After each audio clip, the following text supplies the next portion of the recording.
Në një lagje të qetë, ku njerëzit shpesh përshëndeteshin me nxitim dhe ndanin pak kohë me njëri tjetrin, jetonte një plakë e urtë me emrin Zoja Eleni. Ajo nuk dilte shpesh, por nga dritarja vëzhgonte gjithçka me një buzëqeshje të bullë.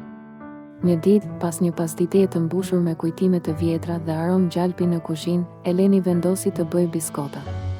Jo për ndonjë festë, jo për ndonjë mysafir, thjesht sepse donte. Kur mbaroi, i vendosi në një kuti të bukur, doli në verandë dhe i la mbi një tavolinë të vogël, bashkë me një karton të bardhë ku shkruante: biskota për çdo që do t'i ndaj me buzëqeshje.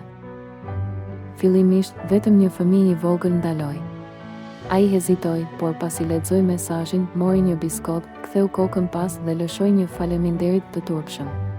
Të nesërmen, erdhi me një shok. Pas pak ditësh, tavolina e Zoja Elenit u bë vendtakimi më i dashur i lagjes. Fëmijët sillnin vizatime për plakën. Prindërit që dikur vraponin për të kapur autobusin, tani ndalonin për të marrë pak dashuri të gatshme, siç e quanin ata.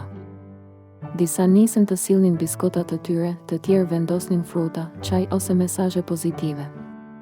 Je e mrekullueshme. Sot do të jetë një ditë e mirë.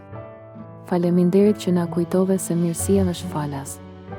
Lagja, që dikur ishte e ftohtë dhe pa shumë lidhje njerëzore, u ngrohua. Njerëzit nisën të njiheshin me emra, të ndihmonin njëri tjetrin dhe të shkëmbenin histori. E gjitha nisi nga një grua që bëri biskota pa ndonjë arsye tjetër, veç dëshirës për të shpërndar lumturi.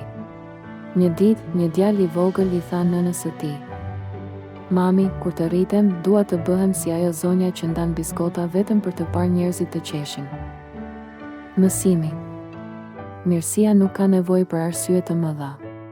Gjestet e vogla, të bëra me zemër, mund të ndezin dritën e dashurisë në një komunitet dhe të bëjnë që edhe vendet më të zakonshme të ndihen si shtëpi.